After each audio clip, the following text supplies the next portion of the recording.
Hola, buenas tardes, ¿cómo están? Bienvenidos a nuestro encuentro de Laboratorio de Tributación. Como bien habíamos mencionado, el Laboratorio de Tributación es una unidad curricular fundamental en el desarrollo, en el ejercicio profesional de todo contador, de todo administrador, de aquellas personas que en su contexto profesional práctico están relacionados con el ámbito tributario nacional. De modo que el laboratorio de tributación vamos a comenzar por tocar algunos aspectos que son generales, importantísimos, que nosotros recordemos dentro del sistema tributario venezolano.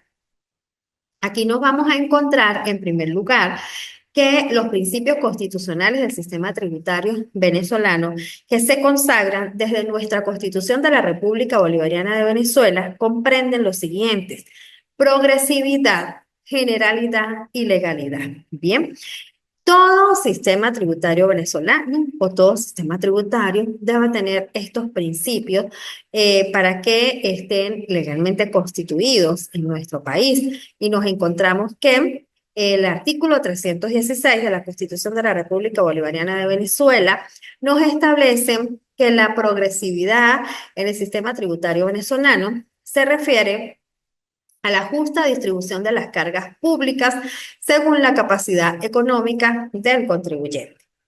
Igualmente, la generalidad la establece el artículo 133 de la Constitución de la República Bolivariana de Venezuela y nos indica que toda persona tiene el deber de coadyuvar a los gastos públicos mediante el pago de impuestos, tasas y contribuciones que establezca la ley. Fíjense ustedes que aquí ya comenzamos nosotros en este principio de generalidad y en el artículo 133 de la Constitución a mencionar esa composición o integración del sistema tributario venezolano y nos dice que este sistema está formado por impuestos, tasas y contribuciones. Bien, y luego nos encontramos el principio de legalidad, el cual nos indica en su artículo 317 que no podrá cobrarse impuesto, tasa ni contribución alguna que no estén establecidos en la ley, ni concederse exenciones y rebajas ni otras formas de incentivos fiscales, sino en los casos previstos por las leyes. Allí encontramos entonces que todo impuesto, tasa, contribución debe estar, por supuesto, fundamentado en su respectivo instrumento jurídico, que en todo caso, en principio, es la ley del referido tributo, del referido impuesto al cual se refiere. Bien, entonces recordemos nosotros los principios constitucionales del sistema tributario venezolano que se derivan desde la propia Constitución de la República Bolivariana de Venezuela en progresividad, generalidad y legalidad. Este sistema tributario, por supuesto, entonces comenzamos por resaltar qué son los tributos. Y los tributos vienen a ser prestaciones exigidas en dinero por el Estado en ejercicio de su poder de imperio en virtud de una ley y para cubrir los gastos que le demanda el cumplimiento de sus fines. Así pues, nos vamos a encontrar que la clasificación de los tributos dentro de este sistema tributario se conforma por impuestos, tasas y contribuciones, dentro de la cual la definición de cada uno de ellos, pues el impuesto venimos a ver que es la prestación que se exige a una persona por el Estado cuando realiza un hecho imponible o un hecho gravable que le va a generar una obligación tributaria para un impuesto. Las tasas es aquel tributo igual que nosotros pagamos, pero que tiene como consideración la prestación de un servicio directo al titular de ese pago, es decir, es la contraprestación por un servicio que se recibe normalmente de un ente público. Y las contribuciones, que pueden ser contribuciones especiales o las contribuciones parafiscales.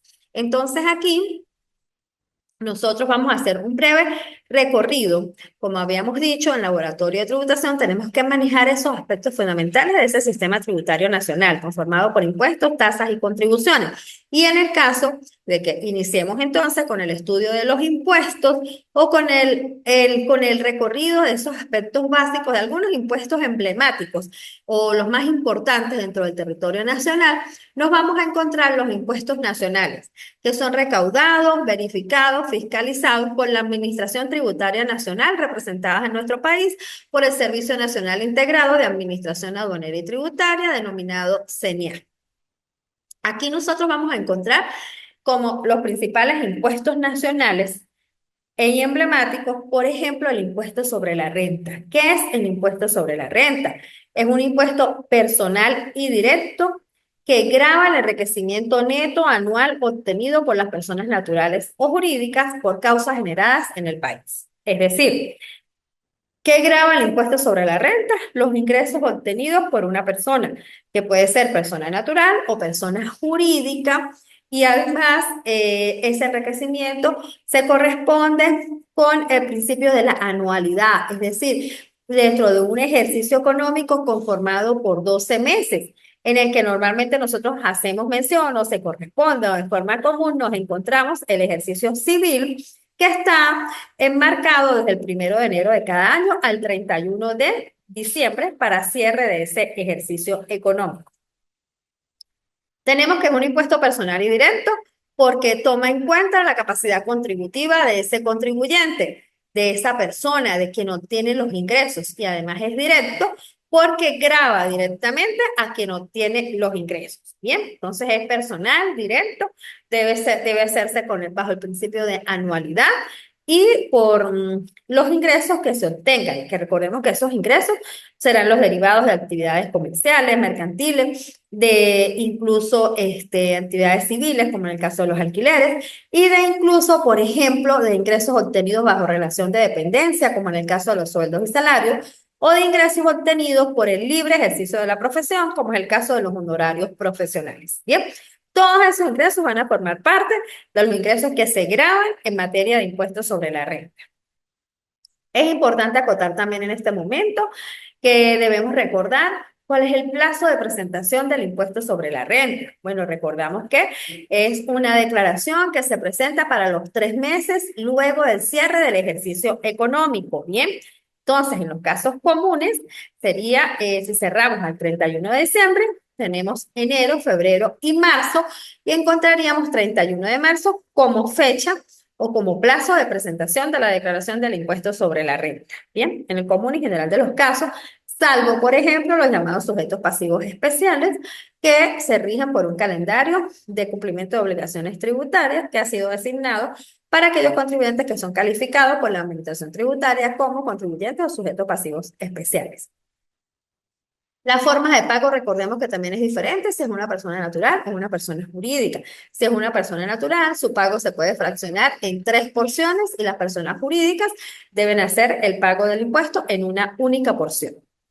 Bueno, de forma general, esos son los aspectos básicos que debemos conocer entonces nosotros cómo o debemos recordar en este aspecto fundamental referido al impuesto sobre la renta. Nos encontramos también el impuesto al valor agregado, denominado IVA, que es uno de los impuestos también emblemáticos dentro del sistema tributario y de recaudación del país. Tenemos que el IVA grava la enajenación de los bienes muebles y la prestación de servicios efectuados en el país, así como la importación de bienes. Este impuesto debe ser pagado por todos los ciudadanos al momento de adquirir algún producto o recibir un servicio. Por eso es que el IVA es de carácter indirecto, porque quienes los pagamos somos quienes adquirimos un producto o recibimos un servicio que esté grabado, es decir, el consumidor final, ¿bien? Entonces, cada vez que nosotros adquirimos un bien mueble o recibimos un servicio que esté grabado por el IVA, pues solemos pagar el 16% como alícuota del IVA y allí, entonces ya para ese comerciante, para ese vendedor que recibe ese impuesto, pues tiene las obligaciones tributarias de constituirlo a través de una declaración para enterarlo al Tesoro Nacional. Bien, entonces el impuesto de valor agregado su gravabilidad está referida a la venta de los bienes muebles o a la prestación de servicios que son gravados de acuerdo a la ley del impuesto al valor agregado. Es importante aquí recordar en lo referido a las bases legales vigentes que el impuesto sobre la renta para este momento su base legal vigente es la ley de impuesto sobre la renta publicada el 30 de diciembre del año 2015 y que en el caso del impuesto al valor agregado es la ley publicada el 29 de enero del año 2020. Además tenemos otros impuestos nacionales que también son recaudados por el CENIAF, como por ejemplo el impuesto sobre sucesiones, donaciones y demás ramos conexos. Bien, aquí nos vamos a encontrar que son impuestos que se originan en virtud de la transferencia de bienes debido a la muerte de una persona o por razón de una donación. Es importante recordar que ustedes en una de sus actividades tienen el desarrollo de un tema referido al impuesto sobre sucesiones, en el cual deben ustedes verificar la definición, el objeto de esta declaración, cuáles son los elementos necesarios para la declaración, algunas formalidades que deben cumplir, los plazos para la presentación y el pago de la misma. Se define como la transmisión de todos los derechos activos y pasivos del causante a la persona de su heredero. La base legal vigente es la Ley de Impuestos sobre Sucesiones, publicada el 22 de octubre del año 1999. Debe presentarse dentro de los 180 días hábiles contados a partir de la apertura de la sucesión, es decir, contados a partir de la muerte de la persona, de la fecha de fallecimiento. Tenemos algunos requisitos y encontramos los impuestos siguiendo con los impuestos nacionales recaudados por el CENIA, el impuesto a las actividades de juego de envite o azar, que ya son un poco más referidos a la parte técnica y grava las actividades de explotación, operación u organización en general de juegos de envite y azar, tales como loterías, casinos, máquinas traganíqueles, espectáculos hípicos. Bien, tenemos el impuesto sobre cigarrillos y manufacturas de tabaco, que grava la producción nacional o importada de cigarrillos, tabaco y picadura para fumar destinados al consumo en el país. Tenemos también el impuesto sobre alcohol y especies alcohólicas, que se refiere al impuesto a la producción e importación que grava el alcohol etílico y las especies alcohólicas nacionales importadas destinadas al consumo en el país. Nos encontramos aquí alguna particularidad que nos indica que es importante conocer que a partir del 26 de septiembre del año 2005 se transfirió las funciones de otorgar los llamados permisos o licencias y renovaciones de las mismas a las alcaldías en cada municipio. Es importante destacar que antes de esta fecha, esas licencias o permisos las emitía el CENIAM, la Administración Tributaria Nacional. Hoy día ya las emite la alcaldía y debe regirse por cada ordenanza municipal. El CENIDAD se encarga del cumplimiento de los deberes formales de este tipo de tributo o de este tipo de impuestos. Bien. Luego nos encontramos, por ejemplo, también dentro de algunos impuestos nacionales que son un poco más novedosos en este momento. Por ejemplo, el impuesto a los grandes patrimonios. El impuesto a los grandes patrimonios que se publicó en fecha 2019 y que viene en forma general a crear un impuesto que grava el patrimonio neto de las personas naturales y jurídicas calificadas como sujetos pasivos especiales. Bien, es decir, se atribuye a los sujetos pasivos especiales que hayan sido calificados así por la Administración Tributaria Nacional, cuyo patrimonio tenga un valor igual o superior a 150 millones de unidades tributarias. Normalmente tiene un periodo hasta el 30 de septiembre de cada año y de allí el plazo de presentación de declaración según la obligación tributaria que se le fije en el calendario de los sujetos pasivos especiales. Bien, por lo tanto, su periodo de imposición, nos dice el artículo 24, se causará anualmente sobre el valor del patrimonio neto al 30 de septiembre de cada año. Es importante también mencionar que, por ejemplo, en materia tributaria, recordamos que también existen tributos municipales que son referidos a lo que designe o establezca cada ordenanza municipal en la alcaldía de cada municipio. Y nos encontramos en los tributos las contribuciones parafiscales. ¿Cuáles contribuciones parafiscales? Por ejemplo, INSES, por ejemplo, la que se paga al Instituto Venezolano de Seguridad Social, FAO, entre otras. Bien, ¿Y dónde vamos a pagar los tributos? En el caso de los tributos nacionales, los que corresponden a la Administración Tributaria Nacional, al CENIAM, en las instituciones bancarias que hayan celebrado convenios con el CENIAM, con la finalidad de facilitar a los contribuyentes la presentación de sus declaraciones y la recepción de sus respectivos pagos. En algunas sedes de esta Administración Tributaria Nacional, en todo el país, también existen, por ejemplo, instituciones bancarias que están designadas como receptores de pago de los sujetos pasivos especiales o a través de puntos de venta que también ahora son asignados a la Administración Tributaria para facilitar ese proceso de pago a los contribuyentes dentro de las sedes de las mismas administraciones tributarias.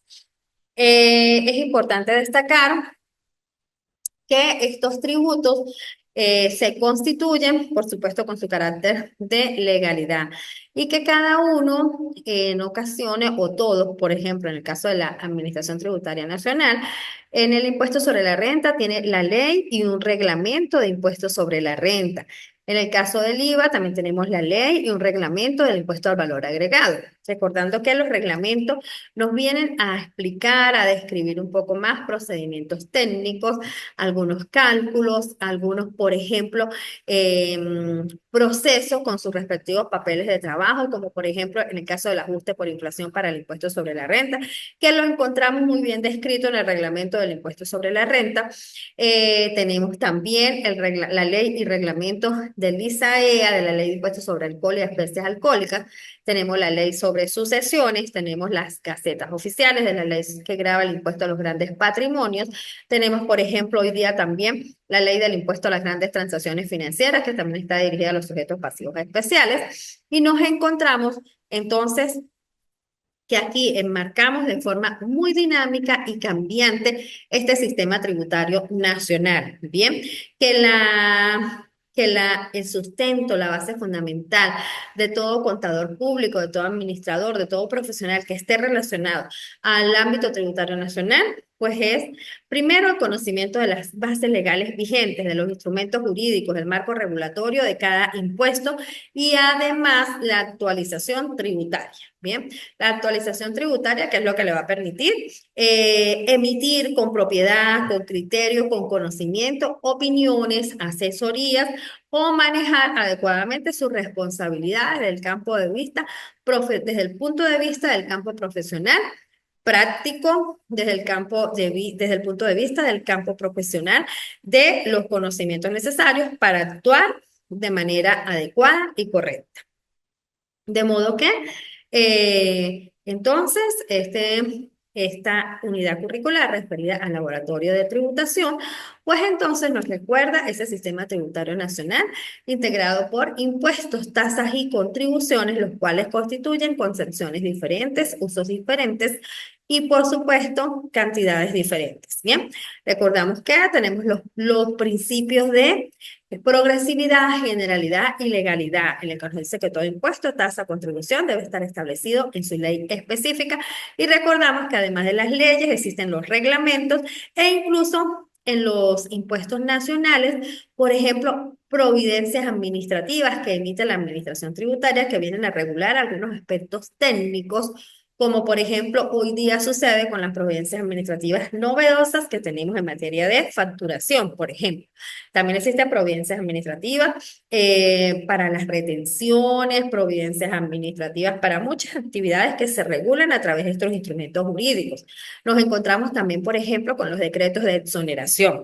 Es importante recordar que cuando nosotros hablamos de exención y exoneraciones son elementos diferentes, que una exención es la dispensa total o parcial del pago de la obligación tributaria, pero que se contiene en la ley, bien, que viene tipificada directamente en el cuerpo, en el contenido de la ley de ese impuesto, mientras que una exoneración es aquella que también constituye una dispensa total o parcial del pago del cumplimiento de ese impuesto, pero que se determina a través de un decreto emitido por el Ejecutivo Nacional. que tiene un plazo de duración y que además tiene unos requisitos o formalidades que cumplir para gozar de ese beneficio de la exoneración. Por lo tanto, cuando nosotros mencionamos exenciones y exoneraciones, también que comprenden cada impuesto, debemos saber que son elementos diferentes y que también se manejan y están sustentados en instrumentos jurídicos diferentes.